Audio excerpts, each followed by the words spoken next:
మహారాజుకి జై. శ్రీ సాయిబాబా ద్వారకామాయిలో భక్తుల చేత పరివేషింపబడి ఉన్న సమయాల్లో కూడా ఎక్కువగా మౌనంగా ఉండేవారు. బాబా ఎంతో మౌనంగా ఉండేవారట. ఎప్పుడన్నా పిల్లలు వచ్చినప్పుడు మళ్ళీ ఆయన కన్నులు అరుమోడ్చి అలా ఉండేవారట. ఎవరన్నా వచ్చినప్పుడు పిల్లలతో అయితే ఆడుకునేవారట, పిల్లల దగ్గర తీసి మాట్లాడేవారు. సాధ్యమైనంత వరకు బాబా మౌనంగానే ఉండేవారు. అంటే ఎంతవరకు మాట్లాడాలో అంతవరకే. నాకు అన్నీ తెలుసు రండి చెప్పేస్తానని, ఇప్పుడు కృష్ణుడు ఉన్నాడు కదా, ఆయనకు అన్నీ తెలుసు కదని రోజు భగవద్గీత చెప్పలేదు. అర్జునుడు వెళ్ళి ఆయన అడిగిన తర్వాత చెప్పారే తప్పించి, రండి నాకు అన్నీ వచ్చు, నేను ఇవాళ ఈరోజు ఇక్కడ ప్రోగ్రాం పెడతా, రేపు అక్కడ ప్రోగ్రాం పెడతా అని ఉండదు. అర్హులైన వారు అవసరమైనప్పుడు అడిగినప్పుడు అప్పుడే బయట పెడతారు వాళ్ళు. బాబా కూడా ఆయన మాస్టర్ అంటారు, ఒక సద్గురువులో మనకి కనపడవలసిన వాటిల్లో సమర్థత, సర్వజ్ఞత, అట్లాగే అద్భుతమైన బోధ, ఈ మూడు మనం ఏమండి ఆయన బాగానే చెప్తారండి, టీవీలో చెప్తున్నారు అని మనం పిచ్చిగా పడిపోతాం. ఎందుకని? గురువు అంటే ఎలా ఉంటాడు, ఆయన సర్వజ్ఞత్వం అంటే ఏంటి, ఆయన సర్వసమర్థత అంటే ఏంటి. ఇప్పుడు మన స్వామీజీ గురించి చెప్పుకుంటున్నాం. ఎక్కడికి నమస్కారం చేసుకున్నా స్వామీజీకి తెలుస్తుందండి. మొదటిసారిగా స్వామీజీ దగ్గరికి వెళ్ళినప్పుడు వీడి నాకు పరిచయం చేయడం ఏంటి, రోజు చూస్తూనే ఉన్నాం కదా అన్నారు. అంటే ఇంట్లో ఎక్కడో వేరే మిత్రుడి ఇంట్లో స్వామీజీ పటానికి నమస్కారం చేసుకుంటూ ఉంటే, అట్లాగే వాళ్ళు ఒక కుటుంబం వారు ఏం చేసేవాళ్ళు, ఇంట్లో ముందు ఏం వండినా కానీ స్వామీజీకి అక్కడి నుంచి వేడివేడిగా నైవేద్యం తీసుకొచ్చి చేసేవారట. అందుకని స్వామీజీ ఒక రోజు అన్నారు, మీరు నాకు సమర్పించాలనుకుంటే ఇంత దూరం తీసుకురావక్కర్లేదు, అక్కడ ఇచ్చినా సరిపోతుంది అన్నారట. అంటే ఇంట్లో పటానికి నైవేద్యం చేస్తే నాకు చేసినట్లే. వాళ్ళు అక్కడ తర్వాత నుంచి ఇంట్లో నైవేద్యం చేసుకుని వస్తే స్వామీజీ ఇక్కడ చెప్పేవారట, వాళ్ళు మీరు రుచిగా ఉంది, జీడిపప్పులు ఎక్కువ వేశారు, లేకపోతే తీపి ఎక్కువైంది. అంటే ఏంటి, ఎక్కడ ఆయన సర్వజ్ఞత ఎలా పనిచేస్తూ ఉంది, ఆయన పటం రూపంలో కూడా అక్కడే ఉన్నారు. అంటే గురువులో ప్రధానంగా మనం చూడవలసినవి మాస్టర్ గారు చెప్పేది ఏంటంటే సర్వసమర్థత, సర్వజ్ఞత, అట్లాగే అద్భుతమైన బోధ. ఎందుకని గురువుని ఆశ్రయించేది ఎందుకు? ఆయన డాక్టర్ అండి, బాగా చదువుకున్నాడు, కానీ దగ్గరికి వెళ్తే మందులు ఇవ్వడండి, మాట్లాడండి అన్నాడు అనుకోండి, మనకేం ఉపయోగపడుతుంది? అంటే గురువుని ఆశ్రయించేది మనం గురువు యొక్క బోధ కోసం. బాబా మరి ఇంత మౌనంగా ఉండేవారు, అయినా కానీ ఆయన యొక్క బోధ ఎంతో నిగూఢమయ్యి మధురంగా ఉండేదట. అది ఎవరికి అర్థం కావాలో వాళ్ళకే అర్థమవుతుంది. అప్పుడప్పుడు 1-2 వాక్యాలు ఏ భక్తుని ఉద్దేశించో మాట్లాడేవారు. ఎప్పుడైనా అరుదుగా అంతకంటే ఎక్కువగా మాట్లాడేవారు. ఇట్టి సన్నివేశాలను గోష్ఠులు అంటారు. వీటిలో తాత్వికమైన గోష్ఠులు కొన్ని అందరికీ అర్థమయ్యేవిగా ఉండేవి, ఇలాంటివి చాలా అరుదు. కొంతమందికి బాబా చెప్పే మాటలు కొన్ని అందరినీ ఉద్దేశించి చెప్పే మాటలు అందరికీ అర్థమవుతాయి. కొన్ని చెప్పారనుకోండి, అది అర్థమయ్యే వాళ్ళకే, అర్థం కావాల్సిన వాళ్ళకే అవుతాయి తప్పించి కపార్ది అనుకున్నామంట, ఈరోజు బాబా కథ చెప్పారు, భలే ఉంది, ఎట్లాగైనా సరే దీన్ని గుర్తుపెట్టుకోవాలనుకున్నాడట. మళ్ళీ బయటికి రాగానే, మసీదుకి నుంచి బయటికి రాగానే మర్చిపోయేవాడట, బాబా ఏం కథ చెప్పారు అని గుర్తు కూడా ఉండేది కాదట. లేదు లేదు రేపు ఎట్లయినా గుర్తుపెట్టుకోవాలని వెళ్ళేవాడట. మరి కపార్ది అంటే సామాన్యుడు అంటే సామాన్యుడు కాదు, ఎంతో పాండిత్యం ఉన్నవాడు, సంస్కృతంలో మంచి దిట్ట, ఎన్నో గ్రంథాలు చదివినవాడు, తిలక్ లాంటి వాడికి రైట్ హ్యాండ్గా పనిచేస్తూ ఉన్నాడు, ఎంతో విద్యావేత్త. అయినా కానీ ఎన్ని చెప్పినా కానీ మళ్ళీ బాబా చెప్తే అవి విన్నప్పుడు అద్భుతంగా ఉంటాయట, బయటకు వస్తే ఏం చెప్పారు బాబా అంతగా గుర్తులేనంతగా ఉండేయట. అంటే బాబా చెప్పేవి బోధలు అందరినీ ఉద్దేశించి చెప్పేవి, అందరికీ అర్థమయ్యేవి. అలాగే కొన్ని నిగూఢమైన ఆధ్యాత్మిక బోధలు కొంతమంది మాత్రమే అర్థం చేసుకునేవారు, గుర్తుపెట్టుకోగలిగేవారట. భగవద్గీతలోని శ్లోకాన్ని సాయి వివరించినది ఇట్టి సంఘటనే. ఎక్కువ భాగం గోష్ఠుల్లో చిత్రమైన కథలు చెప్పేవారు బాబా. వాటి ద్వారా కొన్ని ఆధ్యాత్మికమైన సత్యాలను బోధించేవారు. మహాత్మ ఊరికే మనకేదో టైంపాస్ లాగా ఇవాళ మనం టైంపాస్ చేసినట్టుగా కథలు చెప్పడానికి కాదు వారు చెప్పేది. అందులో నిగూఢమైన ఆధ్యాత్మిక బోధ ఉండేది, చిత్రమైన కథలు చెప్పేవారు. వాటి ద్వారా కొన్ని ఆధ్యాత్మికమైన సత్యాలను బోధించేవారు. మనం బాబా యొక్క బోధ కనుక చూస్తే ఆయన దక్షిణ అడిగే విధానంలోనే ఉండేది. ఎక్కడో భక్తుడు కూర్చొని తత్వాలు లెక్క పెట్టుకుంటూ తప్పు లెక్కలు వేసుకుంటూ ఉంటే ఇక్కడి నుంచే చెప్తూ ఉండేవారు, 16 రూపాయలు దక్షిణ తీసుకురాపో అని. అలానే 100 రూపాయలు దక్షిణ తీసుకురా. అంటే ప్రతి ఒక్క దానిలోనూ కూడా ఎంత అద్భుతమైన బోధ కనపడుతుంది అంటే, అది ఆయన అట్లాంటి ఆధ్యాత్మికమైన సత్యాన్ని బోధించేవారు. ఇది మహాత్ముల యొక్క సాంప్రదాయం. యేసు ప్రభు ఎన్నో సత్యాలను నీతి కథల ద్వారా రూపంలో బోధించినటువంటి విషయం బైబిల్లో చూడవచ్చు.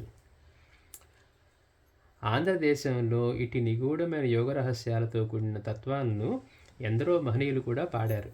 ఇది ఎక్కువ భాగం భ్రమర కీటక మర్కట కిశోర న్యాయాల్లాగా ఉంటాయి అంటున్నారు. అయితే ఇలా నిగూఢమైన నీతి కథలు గాను తత్వాలు గాను బోధించడంలోని ముఖ్య ప్రయోజనం వాటిని తెలుసుకొనదగిన వారికి మాత్రమే అవి తెలియటం.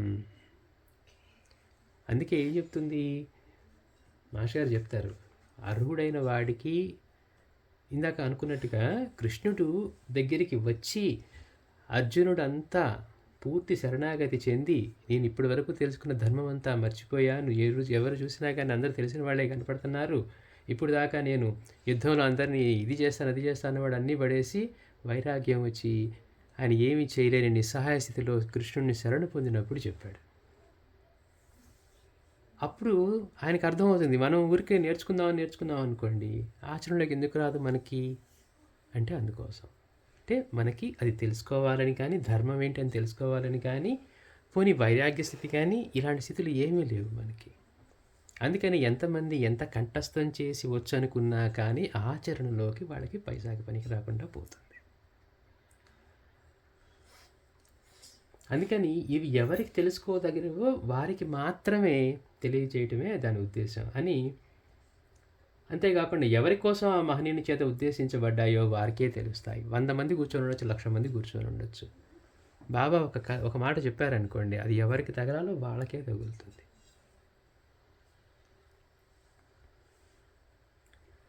అంతేకాదు సామాన్యుడైన పదాలకు లేని భావశక్తి ఇట్టి కథల రూపంలో వెల్లడైనప్పుడు వాటిలో ప్రకటమై అతీతమైనటువంటి ప్రభావాన్ని హృదయాలపై కలిగిస్తుంది. సాయి చెప్పిన ఆనాటి కథలను కొన్నింటిని ఈ అధ్యాయంలో పరిశీలిద్దాం అంటున్నారు. వీటిలో ఎక్కువ భాగం భక్తుడు దాదాసాహెబ్ కాపతే తన డైరీలో వ్రాశాడు. అంటే మర్చిపోయేవాడు పాపం, అయినా కానీ ఏవో కొన్ని గుర్తుపెట్టుకొని తను కపాల్తే డైరీలో రాసుకున్నాడట. 14/12/1910 చావడి నుండి ద్వారకామాయి చేరిన బాబా 2 కథలను చెప్పారు. అంటే అంతటి పండితుడైన ఆయనకే అలా అనిపిస్తే ఇక మనలాంటి వాళ్ళ పరిస్థితి ఏంటి, బాబా ఏం చెప్పారు కూడా అసలు ఏం చెప్తున్నారు కూడా అర్థం కాని, అంటే అలాంటి నిగూఢమైనవి. బాబా చెప్తున్నారట, ఒక బాటసారి ఉదయాన్నే ప్రయాణమై ఒక రాక్షసుడిని చూచి అపశకునమని భావించాడు. చూడండి బాబా చెప్పే కదా, ఒక బాటసారి ఉదయాన్నే ప్రయాణమై ఒక రాక్షసుడిని చూసి అపశకునమని భావించాడు. కొంత దూరం పోయాక 2 మంచినీటి బావులు కనిపిస్తే తన దప్పిక తీర్చుకున్నాడు. మనం ఏమనుకుంటాం, కొన్ని కథలు తెలుసుకొని మనకి పురాణాల నుంచి కథలు కానివ్వండి వేరే తెలుసుకొని మనకి ఆధ్యాత్మికత తెలుసు అనుకుంటాం. కానీ అసలు ఆధ్యాత్మికత ఎందుకనైతే తెలియని పరిస్థితుల్లో మనం ఉంటాం. మనకి ఏం కావాలో తెలియకే కుట్టుకులాడుతూ ఉంటాం జీవితం అంతా. ఆధ్యాత్మిక మార్గంలో ఉన్నామండి అని అనుకుంటూనే ఎంతో అసంతృప్తితో మనం జీవిస్తూ ఉంటాం. ఎందుకని మనకి ఏం కావాలో ఖచ్చితంగా మన జీవితంలో ఏం సాధించుకోవాలో మనం ఇంకా నిర్ణయించుకోలేదు. అట్లాంటిది మనకి ఇలాంటి కథలు విన్నామనుకోండి, బాబా యొక్క అద్భుతమైన బోధ. రెండవది మనకి ఒక్క ముక్క కూడా తెలుగులోనే చెప్తున్నారు కదా, అయినా కానీ మనకు ఒక్క ముక్క కూడా అర్థం కావట్లేదు ఏంటి. ఒక పాటసారి ఉదయాన్నే ప్రయాణమై ఒక రాక్షసుని చూసి అపశకునమని భావించాడట. కొంత దూరం పోయాక 2 మంచినీటి బావులు కనిపిస్తే తన దప్పిక తీర్చుకున్నాడు. తర్వాత అతడికి ఆకలైనప్పుడు ఒక రైతు కనిపించి అతడి భార్య సలహాపై బాటసారికి అన్నం పెట్టాడు. కొంత దూరం వెళ్ళాక అతడికి పండిన మొక్కజొన్న చేను కనిపించింది. బాటసారికి వాటిపై కోరిక కలిగాకనే రైతు అతడికి కండెలనిచ్చాడు, ఆ మొక్కజొన్న కండెల్ని. వాటిని తిని ప్రయాణికుడు సంతోషంగా పొగ త్రాగుతూ ముందుకు సాగాడు. తర్వాత అతడు ఒక అడవిలోంచి పోతూ ఉంటే పులి కనిపించింది. అతడు భయపడి గుహలో దాక్కున్నాడు. బాగా కథలు చెప్పాలి బాబా అన్నగా చెప్తున్నారు.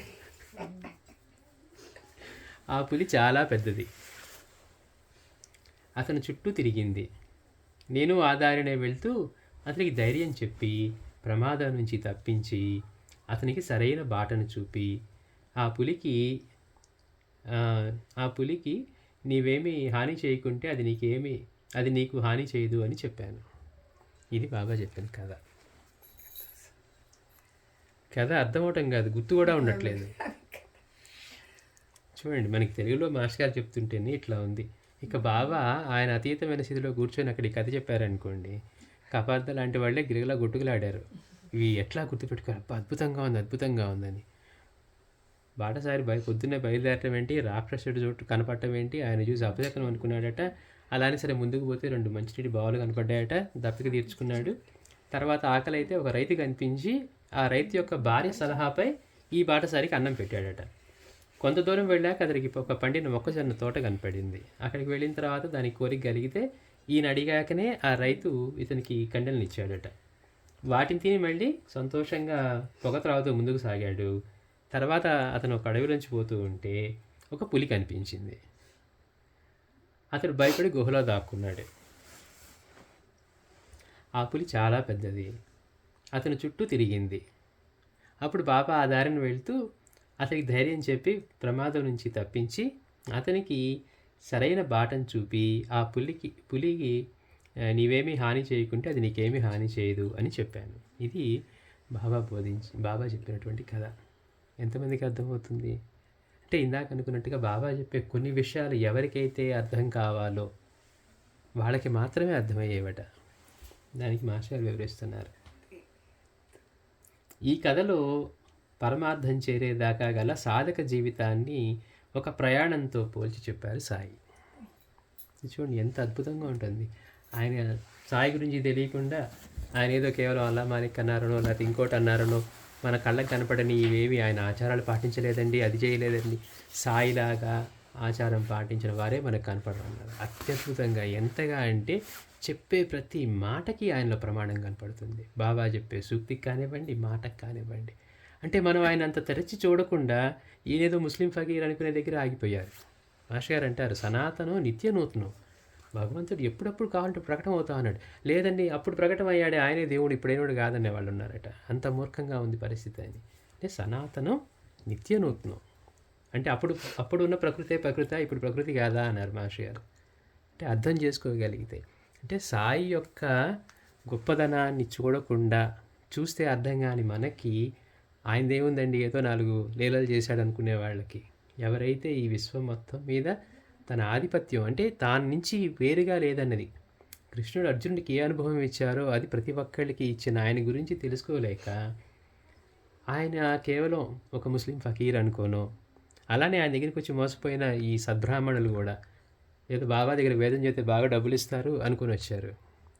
కానీ నమస్కారం చేయడం కూడా మనసు ఒప్పాలి. ఆయన చూడగానే ఈయన ముస్లిం ఫకీరా ఉన్నాడు, ఈయనకి ఎట్లా నమస్కారం చేస్తానని నేల మీదే భగవంతుడి పాదాలు అని నమస్కారం చేశాడట. చేసి వాళ్ళు చేస్తే మధ్యలోనే మంత్రం అంతా మర్చిపోతూ ఉన్నారు. బాబా నవ్వి కొంటిగా నవ్వేవారట. కొంటిగా నవ్వి మంత్రం అందించేవారట. ఎంత అద్భుతంగా స్వరం అందించేవారంటే వాళ్ళు ఆశ్చర్యపోతూ ఉన్నారు. ఎంతకాలం గురువు దగ్గర సేవ చేసి ఇవి నేర్చుకుంటే కానీ ఇంత అద్భుతంగా ఆ వేదాలు స్వరంతో పలకట్లేదని. అంతా అయిపోయిన తర్వాత బాబా మళ్ళీ ఇందాక మీరు ఎవరికి నమస్కరించారో వాళ్ళ దగ్గర నుంచే బహుమతులు పొందండి అన్నారట. అయిపోయింది. అహంకారాన్ని ఎట్లా పగలగొట్టేశారంటే అప్పుడు దాకా ఉన్న అహంకారం ముక్కలైపోతుంది. మరి భగవంతుడి పాదాలను నమస్కరించావు కదా, ఆయన దగ్గర నుంచి అక్కడి నుంచే పొందమన్నారు. అక్కడే కదా నమస్కారం చేసుకుంది, నువ్వు అక్కడి నుంచే పొందమన్నారు. అంటే ఆయన వైపు చూడకుండా మనం ఇప్పుడు మాస్టర్ గారు మనకి ఇంత అద్భుతమైన విషయాలు, బాబా యొక్క గొప్పతనాన్ని, ఔన్నత్యాన్ని, ఆయన సర్వజ్ఞతని, సమర్థతని, అటువంటి బోధని మనకి అందించారు కాబట్టి బాబా అంటే ఇంత గొప్పవారా, ఇప్పటి వరకు వచ్చిన వాళ్ళలో సామ్రాట, ఇలాంటి అవతారం లేదా, ఇప్పటి వరకు ఇన్ని మతాల్లో ఇన్ని అవతారాలు వచ్చినా కానీ మన స్థాయికి దిగి మళ్ళీ ఆయనలాగా చెప్పిన వాళ్ళు, చేసిన వాళ్ళు, చూపిన వాళ్ళు, అర్హుడా అనర్హుడా అనేది లేకుండా. అందుకని మాస్టర్ గారు వివరిస్తున్నారు, ఈ కథలో పరమార్థం చేరేదాకా గల సాధక జీవితాన్ని ఒక ప్రయాణంతో పోల్చి చెప్పారు. మొదట ఏం చెప్తున్నారు, బాటసారి ఉదయాన్నే ప్రయాణమై ఒక రాక్షసుని చూచి అపశకనం అనుకుని భావించాడని. అదేంటట, అతడు జన్మించగానే మొదట ఎదురైన రాక్షసుడు దుఃఖం. అతడు జన్మించగానే మొదట ఎదురైన రాక్షసుడు ఏంటంటే దుఃఖం అట. లౌకికుల దృష్టిలో అపశకునమే కానీ సాధకుల దృష్టిలో శుభశకునమే. దుఃఖాన్ని ఉందని మనం దుఃఖంలో ఉన్నామని తెలిస్తే కదా దుఃఖం నుంచి బయటపడడానికి ప్రయత్నించేది. మనకి ఆరోగ్యం బాగాలేదని గుర్తిస్తేనే కదా మనం ఆరోగ్యాన్ని బాగు చేసుకోవాలని ప్రయత్నించేది. మనం నిరంతరం కూడా దుఃఖంలో ఉంటూ ఏం లేదండి అనుకున్నాం అనుకోండి, దాని నుంచి బయటపడడానికి కూడా ప్రయత్నించాం. అంటే ఆ దుఃఖమే చూస్తే మనకి అపశకునంలా ఉంది, కానీ సాధకుడి దృష్టిలో ఎందుకని దాన్ని జయించాలని. ఒక బుద్ధుడిని తీసుకున్నా, ఒక మాస్టర్ గారిని తీసుకున్నా, మరి మాస్టర్ గారికి అంతటి టర్నింగ్ ఎక్కడ జరిగింది అంటే, ఆ 2 ఏళ్ల బాలుడు అంటే మాస్టర్ గారికి ప్రియమైనటువంటి ఆ భాస్కరాచార్య గారు చనిపోయినప్పుడు, ఒక పక్క నుంచి ఇంత గొప్ప ముహూర్తంలో ఉపనయనం జరగబోతూ ఉంటే, ఇది గొప్ప ముహూర్తం అయితే అతను ఎట్లా చనిపోయాడు అనేది మాస్టర్ గారికి. ఇంతమంది ప్రయత్నించిన అతను కాపాడలేకపోయారు ఆయన్ని. అంటే ఒక పక్క నుంచి చూస్తే ఎట్లా ఉంది, నిజమైన ఉపదేశం అదేనేమో. అప్పుడు మాస్టర్ గారికి ఏమనిపించింది, అసలు ఇది పుట్టిన వాళ్ళందరూ చనిపోవాల్సిందేనా? మృత్యువుని జయించిన వాళ్ళు ఎవరైనా ఉన్నారా? కాలాన్ని జయించడం సాధ్యమేనా? మనం మామూలు స్థాయిలో చూస్తే అబ్బా ఎంత ఇది ఘోరం జరిగిందండి, కరెక్ట్గా అదే గొప్ప ముహూర్తానికి ఆ పోవడం ఏంటి మాస్టర్ గారు అంత ఇదిగా, అంటే లాస్ట్ పిలుస్తున్నా కానీ మాస్టర్ గారు వస్తానా అని బిడ్డ దగ్గర నుంచి, అంటే అతనికి బాగాలేదు. మాస్టర్ గారు అని పిలిచేవారట ఇంకా 2 నిమిషాలు అంటే ముహూర్తానికి. అంటే ఇంక అందుకని మాస్టర్ గారు అన్నారు, మామూలు లౌకికుల దృష్టిలో అపశకునమే కానీ సాధకుల దృష్టిలో శుభశకునం. ఎందుకని అక్కడి నుంచే దానికి టర్నింగ్ అవుతుంది. అంటే మాస్టర్ గారు అంటారు, నిజమైన ఉపదేశం అదేనేమో అని. బుద్ధుని ప్రబోధించింది దుఃఖమే కదా, ఇది చూసే కదా ఆయన వెళ్తూ ఉంటే ఎదురైనవి చూసి ఆయన కూడా ఏంటి అందరూ చనిపోవాల్సిందేనా అనే ఆలోచన చేసి అన్నీ వదులుకొని వచ్చారు. జన్మించిన మరుక్షణమే శిశువు మొదట ఏడుస్తుంది, అదే మొదట కనిపించిన రాక్షసుడు. తర్వాత కనిపించిన 2 భావులు ఇహపరాలు. తర్వాత కనిపించిన 2 భావులు కూడా ఇహపరాలట. అక్కడ ఆయన దప్పికను తీర్చుకున్నాడు అని చెప్తున్నారు. తర్వాత వెళ్తూ ఉంటే 2 మంచినీటి బావులు కనిపిస్తే దప్పిక తీర్చుకున్నారని. తర్వాత కనిపించిన 2 బావులు కూడా ఇహపరాలు. వాటి దగ్గర దప్పిక తీర్చుకున్నాడు, కానీ అజ్ఞానబద్ధుడైన వాడి ఆశ అనే దాహం తీరేదెక్కడ? మనం ఎన్ని తీరుతూ ఉన్నా మన దాహం తీరేది ఎక్కడుంది? ఆ జ్ఞానస్థితి పొందే వరకు మనం ఎన్ని సాధించుకున్నా మనం అజ్ఞానంలోనూ దుఃఖంలోనే ఉంటాం. దుఃఖం అంటే ఏంటి? ఎన్ని ఉన్నా కానీ తీరని అసంతృప్తే దుఃఖం అన్నారు. దుఃఖం అంటే ఏదో జరగటం కాదట, ప్రతి క్షణము అసంతృప్తితో జీవించడమే దుఃఖం. ఆ దుఃఖం ఎప్పుడు తొలుగుతుంది? నేను ఈ దేహం కాదు, నేను ఈ మనసు కాదు, ఏ చైతన్య స్థితితో ఈ మొత్తానికి ఆధారం అయి ఉందో నేను అదే అయి ఉన్నాను అని అనుభవం పొందినప్పుడు, అంటే జ్ఞానస్థితి కలిగినప్పుడు, అప్పుడు మాత్రమే దుఃఖం నుంచి విముక్తి. అందుకే ముక్తి ముక్తి ముక్తి అంటారు. ముక్తి అంటే దేని నుంచి? ఆ దుఃఖం నుంచి విడిపడటం. కనుక అక్కడ దప్పిక తీర్చుకున్నాడు, కానీ అజ్ఞానబద్ధుడు కనుక వాడి ఆశ అనే దాహం తీరేదెక్కడ? సుఖదుఖాల తాకిడి వలన అతడిలో దాగి ఉన్నటువంటి వివేకమనే సంస్కారం ఉదయించి, రాగద్వేషాలు దుఃఖహేతువులన్న వివేకం ఉదయించిందని అర్థం. అంటే ఇప్పుడు మాస్టర్ గారు బోధించింది, బాబా చేసింది మనకి చెప్పిన తర్వాత ఓహో కనీసం కారణం అర్థమవుతుంది. దీనికి కావాలని అనుకోవటమే ఈ కారణమైంది అని. ఇప్పుడు మనకు ఒక కోరిక కలిగింది అనుకోండి, తిరగకపోతే ఏమవుతుంది? అదే మనల్ని బాధిస్తూ ఉంటుంది. అంటే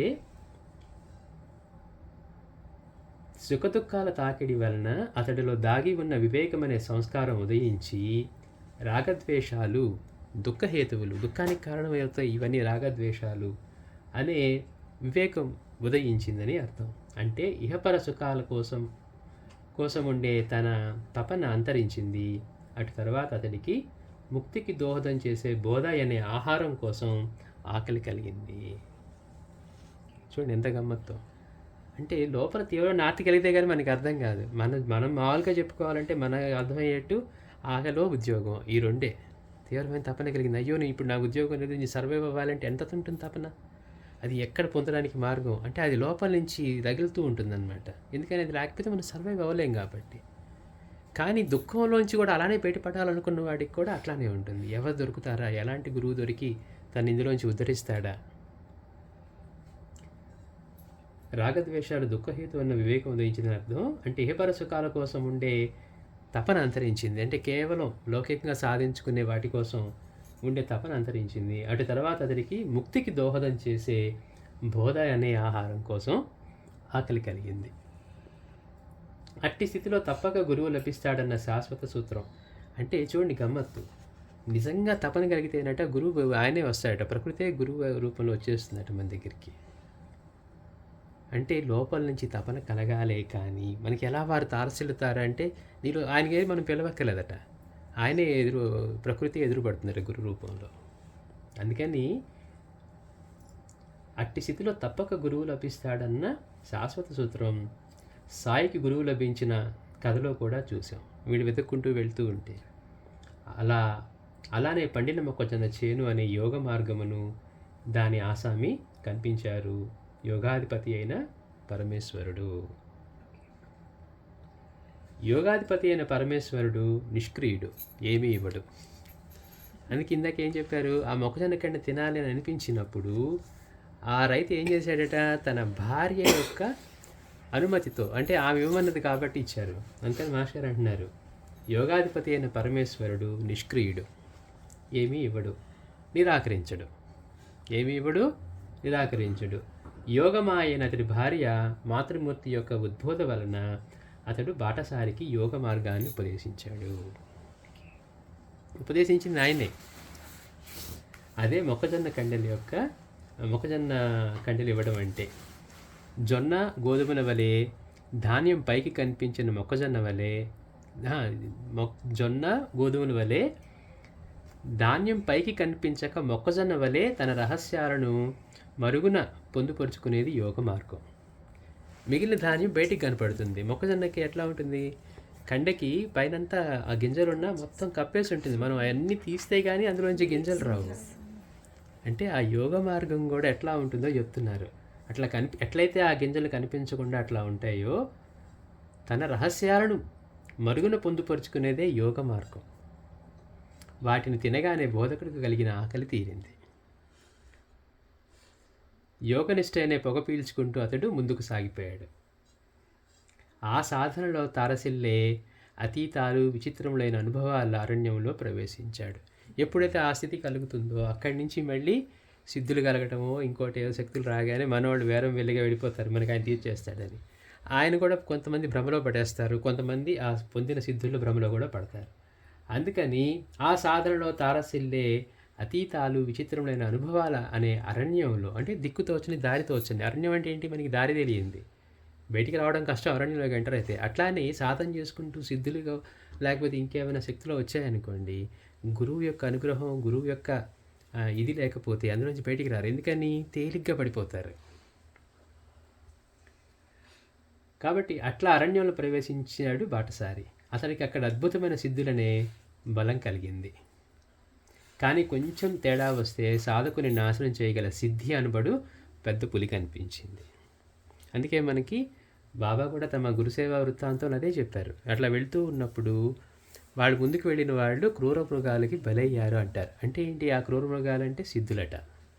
అంటే సాధనలో చరమదశ దాకా వెళ్ళి, ఇప్పుడు రమణ భగవాను, సాయినాథుడు, మాస్టర్ గారు, స్వామీజీ వీళ్ళందరూ రండి మేము చేసేస్తామనరు. వాళ్ళు జ్ఞానస్థితిలో ఉండి సిద్ధులన్నీ వాళ్ళ ఆధీనంలో ఉంటాయి. మిగిలిన సిద్ధులు ఉండేవాళ్ళు కూడా వాళ్ళందరూ అక్కడ కట్టుబడిపోయి ఉంటారు. అందుకనే స్వామి దగ్గరికి వచ్చి ఒక గణపతి సిద్ధి పొందినవాడు వచ్చాడట. ఆయన ఏంటి, అక్కడికి వచ్చి ఎక్కడికన్నా వచ్చి ఆయన ఒక గణపతి మంత్రం కనుక చదివితే ఆ చుట్టుపక్కల గణపతి విగ్రహాలన్నీ వచ్చేసాయట అక్కడికి.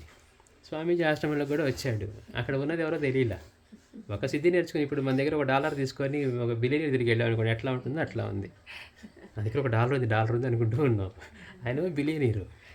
అట్లా ఈ సిద్ధులన్నిటికీ అధిపతి, ప్రసాదించేవాడు ఆయన. ఆయన దగ్గరికి వచ్చి మన సిద్ధి ప్రదర్శిద్దాం అనుకున్నాడు. వచ్చి కూర్చున్నాడట. ఎంతసేపు చదివినా ఒకటి కూడా రావట్లా. ఈయన శిష్యులు వెళ్ళి అదిగో లోపల బాబా హాల్లో అక్కడ గణపతి విగ్రహం ఉంది అన్నారట. చదువుతుంటే రాదు. వాడు రాడలే అన్నాడట స్వామి. అంటే ఏంటి, పరిపూర్ణుడైన మహనీయుడి ముందు ఈ చిన్న చిన్న సిద్ధులకి వాళ్ళ సిద్ధులన్నీ కట్టుబడిపోయి ఉంటాయట. పాగడపాడే గురుగారి దగ్గరికి ఒక మహాత్ముడు వెళ్ళాడట, ఒక గొప్ప సాధకుడు, పేరు చెప్పట్లేదు. వెళ్ళి చేతులు తెచ్చి ఇట్లా అంటున్నాడట. అంటే మామూలుగా ఆయన బయట ఇట్లా అంటే పూలు వస్తాయట. బాబుగారి దగ్గరికి వచ్చి పాగడపాడే గురుగారి దగ్గరికి పూలు వేద్దామని ఇట్లా అంటే ఏవి రావు చేతిలో. బాబుగారి దగ్గరంటే బయట చెట్లు ఉన్నాయి, పూల చెట్లు, పూలు కోసుకొని తీసుకొని రమ్మన్నారట. అంటే ఒక గొప్ప మహనీయుడు ఎవరైతే పరిపూర్ణమైన జ్ఞానసిద్ధితో ఉంటాడో, అంటే జ్ఞానంతో కలిగిన సిద్ధి. సిద్ధులు కొంతమందికి అని రావచ్చు. జ్ఞానం వచ్చి సిద్ధులు వాళ్ళలో అంతర్లీనంగా ఉంటాయో, వాళ్ళ సిద్ధుల గురించి ఏమి ఆలోచించరు. రాకాడి బాబా స్వామివారిని చూసినప్పుడు మొదటిసారి ఆకలిగా ఉందన్నప్పుడు ఆయన ఆహారం సృష్టించి ఇచ్చారు. మళ్ళీ కొంతకాలం ఈయన తర్వాత స్వామీజీ వచ్చిన తర్వాత ఆయన ఆకలితో కొన్ని రోజులు ఉన్నప్పుడు మళ్ళీ స్వామీజీకి ఎవరో దక్షిణ ఇస్తే పరిగెత్తుకుంటే అరటిపండ్లు అవి తీసుకొని వచ్చారట. టీ ప్యాకెట్లు, తర్వాత కొంచెం బెల్లం పొడి ఇవి తీసుకొని వచ్చారట. తెచ్చినప్పుడు స్వామీజీ అడిగారంట, బాబా ఆ రోజు నాకు ఆకలిగా ఉంటే ఇవి ఆహారం సృష్టించి ఇచ్చారు కదా, మీరు అలా సృష్టించుకోవచ్చు కదా అని. అంటే అవి నాకు ఉన్నాయని కూడా గుర్తు కూడా ఉండదన్నారట. అంటే ప్రదర్శించుకోవడానికి కాదు, అది వాళ్ళకి కావలసినప్పుడు అలా ప్రకటన అవుతాయి. రమణ భగవాన్ కూడా అదే చెప్పారు, ఎన్నో సిద్ధులు ఉంటాయి వాళ్ళ దగ్గర. అంటే ఇలాంటి సిద్ధులకి బలైపోతారు. అందుకని అది భయంకరమైన పులి. అతడు వివేకైనందువలన దానికి వెరచి మరొక దారి కనిపించక బుద్ధి అనే గుహలో దిగాడు. అంటే ఆయన గుహలో దాక్కున్నాడని చెప్తున్నారు కదా, ఆ బుద్ధి అనే గుహలో దాగాడు. అంటే సాధనలో తాను పొందిన యోగస్థితిలోనే నిలిచాడు, సిద్ధులకి లోనవ్వకుండా. అప్పుడు సాయి ఆ దారిని పోతూ ఆ పులితో జోక్యం పెట్టుకోకుంటే అదేమి చేయదని ధైర్యం చెప్పి అతనికి సరైన బాట చూపారు. బాబాతో కూర్చొని చెప్తే కథలు ఇలా చెప్తారు. బాబా కథ తర్వాత అర్థం అన్నీ చెప్తేనే మాకు, లేకపోతే ఏం అర్థం కాదు. ఇప్పుడు చెప్పండి, ఆయన చెప్పే మాట కూడా అర్థం కాని స్థితిలో ఉన్నవాళ్ళు ఆయన్ని తెలియకుండా ఎలా పడితే అలా నోటికితో మాట్లాడటం. దత్తాత్రేయ స్వామి ఆయన అవతరించాలనుకున్నాడు, ఇప్పుడున్న సమస్యలకి పరిష్కారంగా ఆయన అవతరించాలనుకున్నాడు. మేము అంతకుముందు పంచామడి కట్టుకునే వాళ్ళమండి, ఇప్పుడు ఈయన కట్టుకోకుండా వచ్చాడు కాబట్టి అన్నారనుకోండి, ఎంత మూర్ఖత్వం. అంతటి మహనీయుడు పూర్ణ సాక్షాత్ ఈ రోజు వరకు ఏ అవతారం కూడా అర్హత లేని వాళ్ళకి సైతం విశ్వరూప దర్శనం చేసిన వాళ్ళు లేనే లేరు మనకి, ఇన్ని ధర్మాల్లో, ఇన్ని కాలాల్లో, ఇన్ని మతాల్లో. శ్రీ సచ్చిదానంద సద్గురు సాయినాథ్ మహారాజ్ కీ జై.